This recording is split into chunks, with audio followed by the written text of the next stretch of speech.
Hello friends, പുതിയൊരു വീഡിയോയിലേക്ക് എല്ലാവർക്കും സ്വാഗതം. അപ്പോൾ നമുക്ക് ആദ്യം വീഡിയോ കണ്ടിട്ട് വരാം. എന്നെല്ലാവരും ചതിച്ചു, എല്ലാവരും പറ്റിച്ചു, എന്നിങ്ങനെയാക്കി. അഭിലാഷ് പിള്ള വിഷ്ണു, അഭിലാഷ് പിള്ള എന്ന് പറഞ്ഞ അവരൊന്നും ഒരിക്കലും വിശ്വസിക്കരുത്. വിഷ്ണു അവരുടെ ഡയറക്ഷനൊന്നും അറിയില്ല, എല്ലാവരും കള്ളന്മാരാണ്. എല്ലാവരും ഇത് സത്യം അറിയണം. എന്നെ പറ്റിച്ചു എല്ലാം കൂടിയിട്ട് എല്ലാവരും കൂടി പറഞ്ഞ് പറ്റിച്ചു. എന്നെ നല്ലൊരു ജീവിതം കൊണ്ട് ഈ സിനിമക്കാരെ വിജയിച്ചപ്പോഴത്തൊരു ഉണ്ണി വേണ്ടവരാ. അഭിലാഷ് പിള്ള, വിഷ്ണു ഇവരെല്ലാം കൂടി എന്റെ ജീവിതം കളഞ്ഞു. ദൈവം അവർക്ക് മാപ്പ് കൊടുക്കാൻ അവർ പുതുതായി ജീവിക്കുന്ന ഭാര്യയുടെ മക്കളും കൂടി. ഞാനിന്ന് എനിക്ക് മരിക്കാൻ വേണ്ടിട്ട് പക്ഷെ മരിച്ചു പറ്റി. പേരാണ് വെള്ളം മുരളി. വെള്ളം മുരളി എന്നുള്ള ശരിയായ ഇദ്ദേഹത്തിൻ്റെ പേരെന്താണെന്ന് വെച്ചാൽ മുരളി കുന്നുംപുറത്ത്. അപ്പോൾ ഇദ്ദേഹം ആരാണെന്ന് വെച്ചാൽ ഒരു ബിസിനസ്സുകാരനായിരുന്നു. അതായത് വെള്ളം എന്ന് പറഞ്ഞ സിനിമ കണ്ടിട്ടുള്ള ആളുകൾക്കറിയാം. അപ്പോൾ ആ സിനിമയിൽ വിദേശത്തേക്കൊക്കെ ടൈൽസ് കയറ്റി അയക്കുന്ന, അതായത് ഈ കല്ലുകൊണ്ടുണ്ടാക്കിയ ചെങ്കല്ല് കൊണ്ടുണ്ടാക്കിയ ടൈൽസ് കയറ്റി അയക്കുന്ന ഒരു ബിസിനസ്സുകാരനായിട്ടാണ് അദ്ദേഹത്തിനെ കാണിക്കുന്നത്. അപ്പോൾ അദ്ദേഹത്തിൻ്റെ ജീവിതകഥയാണ് ഈ വെള്ളം എന്ന് പറയുന്ന സിനിമ. ജയസൂര്യയൊക്കെ അഭിനയിച്ചിട്ടുള്ള വെള്ളം എന്ന് പറയുന്ന സിനിമ. ഈ വെള്ളം എന്ന് പറയുന്ന സിനിമ സംവിധാനം ചെയ്തിട്ടുള്ളത് പ്രജേഴ്സനാണ്. സിനിമയിൽ നായകനായിട്ട് അഭിനയിച്ചിട്ടുള്ളത് നമുക്കൊക്കെ അറിയുന്ന പോലെ തന്നെ ജയസൂര്യയാണ്. ജയസൂര്യ ഗംഭീര പ്രകടനമൊക്കെ കാഴ്ചവെച്ചിട്ടുള്ള സിനിമയാണ്. അതുകൊണ്ട് തന്നെ അദ്ദേഹത്തിന് ആ വർഷത്തെ മികച്ച നടനുള്ള സംസ്ഥാന അവാർഡൊക്കെ ലഭിച്ചിട്ടുള്ള സിനിമയാണ്. അപ്പോൾ നല്ലൊരു മോട്ടിവേഷൻ സിനിമയാണ്. അദ്ദേഹത്തിൻ്റെ യഥാർത്ഥ ജീവിത കഥ എന്നുള്ള രീതിയിലാണ് ഈ സിനിമ ഇറക്കിയിട്ടുള്ളത്. ഈ ഒരു സിനിമ നിർമ്മിച്ചിട്ടുള്ളതും മുരളി കുന്നുംപുറത്താണ്. അത് വെള്ളം മുരളി എന്ന് അതിനുശേഷമാണ് അദ്ദേഹം അറിയപ്പെടുന്നത്. എന്തായാലും സിനിമ അത്യാവശ്യം വിജയമൊക്കെ ആയാൽ എനിക്ക് തോന്നുന്നു ആ സിനിമയിൽ അദ്ദേഹത്തിന് മുടക്ക് മുതലും ലാഭമൊക്കെ കിട്ടിയിട്ടുണ്ടാവും. പക്ഷേ തനിക്ക് അറിയാത്തൊരു ബിസിനസ് മേഖലയിലേക്ക് പിന്നീട് അതിൽ നിന്നുണ്ടായിട്ടുള്ളൊരു പ്രചോദനം കൊണ്ടാണോ എന്നറിയില്ല, അദ്ദേഹം വീണ്ടും സിനിമാ മേഖലയിൽ തന്നെ നിൽക്കുകയാണ്. ആ ഒരു ടൈൽസ് ബിസിനസ്സിൽ നിന്നുകൊണ്ട് തന്നെയാണെന്ന് തോന്നുന്നു അദ്ദേഹം സിനിമാ മേഖലയിൽ വീണ്ടും നിർമ്മാതാവായിട്ട് വീണ്ടും അദ്ദേഹം മുന്നോട്ട് പോകാൻ വേണ്ടി തീരുമാനിക്കുന്നത്. അവിടെ തൊട്ടിട്ടാണ് പിന്നീട് അദ്ദേഹത്തിന് പണി വാളി തുടങ്ങുന്നതെന്നാണ് മനസ്സിലാക്കുന്നത്. അടുത്തതായിട്ട് പിന്നെ അദ്ദേഹം നിർമ്മിച്ചിട്ടുള്ള സിനിമ ആരാണെന്ന് കേട്ടാൽ എനിക്ക് തോന്നുന്നു മലയാളികളിൽ ഒരുവിധം സിനിമയൊക്കെ അത്യാവശ്യം സിനിമയൊക്കെ കാണുന്ന ആളുകൾ, കോമൺ സെൻസ് ഉള്ള ആളുകൾക്കൊക്കെ അറിയാം. അവിടെ മലയാളത്തിൻ്റെ ഓപ്പൻ ഹൈമർ എന്നൊക്കെ അറിയപ്പെടുന്ന ധ്യാൻ ശ്രീനിവാസനെ വെച്ചിട്ടാണ് പിന്നീട് അദ്ദേഹം സിനിമ നിർമ്മിച്ചിട്ട് ഇറക്കുന്നത്. കുറച്ചെങ്കിലും ബോധമുള്ള, അതല്ലാതെ സിനിമാ മേഖലയിൽ അത്യാവശ്യം ഒരു സിനിമ കാണുന്ന ഒരു പ്രേക്ഷകനാണെന്നുണ്ടെങ്കിൽ പോലും ധ്യാൻ ആരാണ്, അദ്ദേഹത്തിൻ്റെ സിനിമകളുടെ അവസ്ഥ എന്താണ് തിയേറ്ററിൽ വരുമ്പോൾ ഉണ്ടാകുക എന്നുള്ളത് മനസ്സിലാക്കാൻ വേണ്ടി പറ്റും. ഒരു മുൻവിധിയോടുകൂടി പറയുന്നില്ല, പൊതുവെ അദ്ദേഹത്തിൻ്റെ സിനിമകൾ ആ രീതിയിലാണ്. എന്തുകൊണ്ടോ തിയേറ്ററിലെത്തുമ്പോൾ വലിയൊരു ആറ്റം ബോംബായി തീരാറ് ആണ്. വീഡിയോയിൽ അദ്ദേഹം പറയുന്ന രീതിയിൽ വിജേഷ് പാണത്തൂറിൻ്റെയും അതുപോലെ തന്നെ ഉണ്ണി വള്ളോറ എന്ന് പറയുന്ന വ്യക്തിയുടെയും ഇവരുടെ വാക്ക് കേട്ടിട്ട് അദ്ദേഹം ആ സിനിമ നിർമ്മിക്കുകയാണ്. സിനിമ സ്വാഭാവികമായിട്ട് തന്നെ ഒരു ധ്യാൻ ബോംബ് എന്നുള്ള രീതിയിൽ തിയേറ്ററിൽ ഒരു ആറ്റം ബോംബായി തീരുകയും ധ്യാൻ വീണ്ടും അങ്ങനെ മലയാളത്തിൻ്റെ ഓപ്പൺ ഹൈമറായി തീരുകയും ചെയ്തു. പക്ഷേ ഇതൊക്കെ നമ്മൾ തമാശയായിട്ട് പറയുന്നുണ്ടെങ്കിലും തൻ്റെ പോക്കറ്റിൽ നിന്ന് കാശ് പോകുന്നതും തൻ്റെ സമ്പാദ്യമൊക്കെ നഷ്ടപ്പെടുന്നതും ആ പാവം നിർമ്മാതാവിന് തന്നെയാണ്. മുരളി കുന്നുംപുറത്തിന് ധാരാളം കടങ്ങൾ വീണ്ടും ഈ സിനിമ സമ്മാനിക്കുകയാണ്. ഓൾറെഡി അദ്ദേഹത്തിന് ബിസിനസ്സിൽ എന്തൊക്കെയോ കടങ്ങൾ. പ്രൊഡ്യൂസറായി പോയതാണ്. രണ്ടാമത് നദികളി സുന്ദരി യമുന, ഉണ്ണി വെള്ളോറ, വിജേഷ് പാണത്തൂർ, ഈ രണ്ടാളും കള്ളം പറഞ്ഞിട്ട് എന്നിട്ട് നമ്മുടെ വന്നു. അസിസ്റ്റന്റ് ഡയറക്ടറാണ്, അതാണ് ഇതാണ്, നമ്മൾ അങ്ങനെ ആ സിനിമ എടുത്തു. അതിന് രണ്ടു കോടി നഷ്ടം വന്നു. എന്നാൽ അതുകൊണ്ടും അദ്ദേഹം സിനിമാ നിർമ്മാണത്തിലുള്ള പരിപാടി നിർത്തില്ല. ചിലപ്പോൾ ഇത് ഒരു പക്ഷേ നഷ്ടം വന്ന പണം അടുത്ത പടത്തിലൂടെ നിർമ്മിച്ചിട്ട് തിരിച്ചു പിടിക്കാമെന്നുള്ള അമിത ആത്മവിശ്വാസം കൊണ്ടാണോ എന്നറിയില്ല. 2023 നദികളി സുന്ദരി യമുന ഇറങ്ങുന്നത്. 2025 വീണ്ടും വളർന്നുകൊണ്ടിരിക്കുന്ന ഒരു മലയാളത്തിൻ്റെ ബോംബ് സ്റ്റാർ ആയിട്ടുള്ള അർജുൻ അശോകനെ വെച്ചും കയറ്റി സുമതി വളവ് എന്ന് പറയുന്ന ഒരു പടം. ഞാൻ അതിനെപ്പറ്റി കൂടുതലായിട്ട് പറയുന്നില്ല. ഞാൻ കാരണം ടിക്കറ്റ് എടുത്ത് തിയേറ്ററിൽ പോയി കണ്ട് 2-2.5 മണിക്കൂർ അത് സഹിക്കേണ്ടി വന്നിട്ടുള്ള ഒരു വ്യക്തിയാണ് ഞാൻ. അമ്മാതിരി ടോർച്ചറിങ് ആണ് ആ ഒരു സിനിമ എന്ന് പറഞ്ഞത്. ഒരു ഹൊറർ മൂവി എന്നൊക്കെ പറഞ്ഞെങ്കിൽ ആയിട്ട് ഇറക്കിയിട്ട് ആ സിനിമയിലെ പല രംഗങ്ങളും പിന്നീട് ഒരുപാട് കാലം സോഷ്യൽ മീഡിയയിലെ ട്രോളുകൾക്ക് വിഷയമായിരുന്നു. അത് ഞാൻ കൂടുതലായിട്ട് പറയുന്നില്ല. അമ്മാതിരി ഒരു തല്ലിപ്പൊളി പടം. ഇതൊക്കെ നമ്മളോട് കഥ പറഞ്ഞിട്ടാണ് വന്നത്. പിന്നെ മൂന്നാമത് സുമതി വളവ്. എല്ലാവരും വിചാരം പടം സിനിമ ഭയങ്കര വിജയമാണ്. ഇത് ജീവിതം ഇന്ന് കൈവിട്ടു പോയിരിക്കും. പിന്നീട് അദ്ദേഹം പറയുന്നത് ഈ സിനിമയുടെ സംവിധായകനായിട്ടുള്ള വിഷ്ണു ശശിശങ്കറിനെയും തിരക്കഥാകൃത്തായിട്ടുള്ള അഭിലാഷ് പിള്ളയെയും പറ്റിയിട്ടാണ്. അപ്പോൾ ഈ 4 പേരാണ് ഇദ്ദേഹത്തിനെ സിനിമാ മേഖലയിൽ പറ്റിച്ചു എന്ന് പറയുന്നത്. ആദ്യത്തെ 2 വ്യക്തികൾക്ക് നദികളിൽ സുന്ദരി യമുനയുടെ പുറകിൽ പ്രവർത്തിച്ചിട്ടുള്ള വ്യക്തികൾക്ക് സിനിമാ മേഖലയിൽ യാതൊരു വിധത്തിലുള്ള ഒരു മുൻകാല പരിചയവും ഇല്ല എന്നൊക്കെയാണ് അദ്ദേഹം പറയുന്നത്.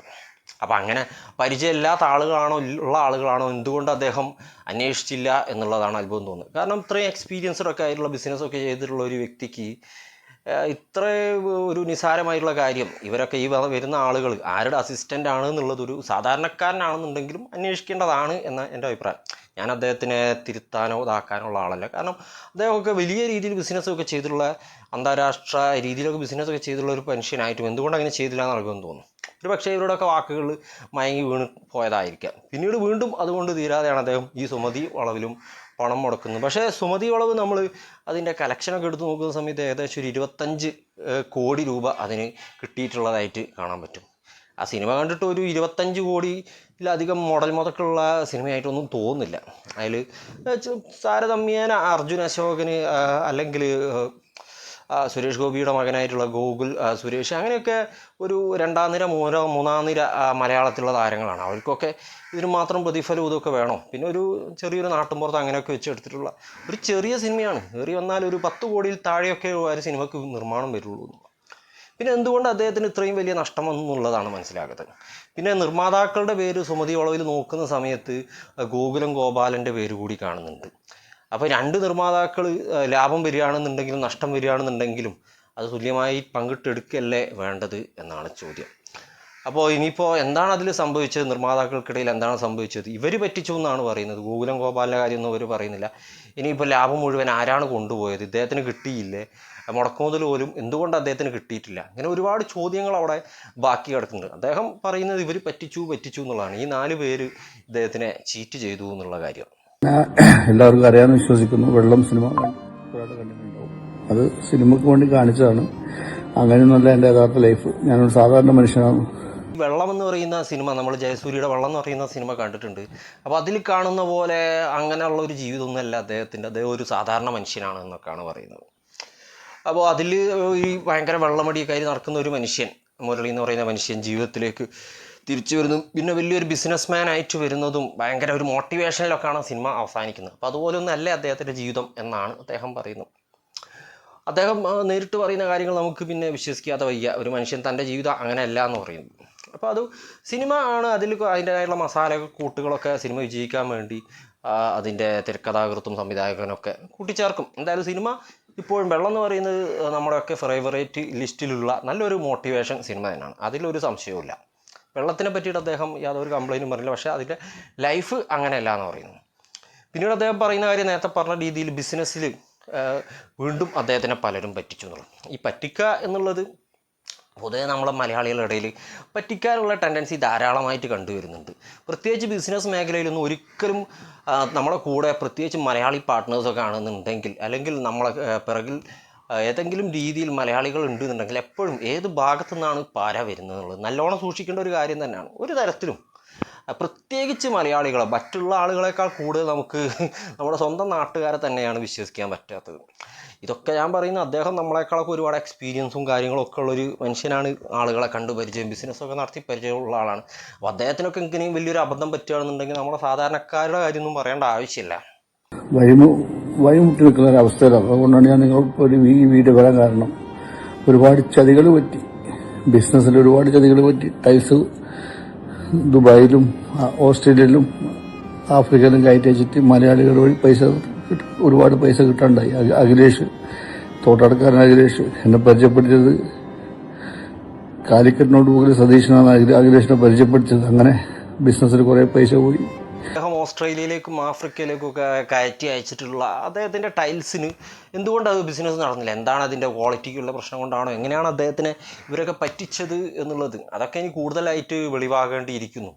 എന്തായാലും ഇത്രയും എക്സ്പീരിയൻസും അനുഭവ സമ്പത്തും ഒക്കെ ഉള്ളൊരു മനുഷ്യൻ ഇങ്ങനെ ക്യാമറേൻ്റെ മുന്നിൽ വന്ന് നിന്നും കയറ്റി കരയുന്ന സമയത്ത് തീർച്ചയായിട്ടും അത് ഒരു നിസ്സാരമായിട്ടുള്ള കാര്യമല്ല. ചിന്തിക്കേണ്ടത് നമ്മുടെ നാട്ടിലെ ബിസിനസ്സുകാരുടെ അവസ്ഥ തന്നെയാണ്.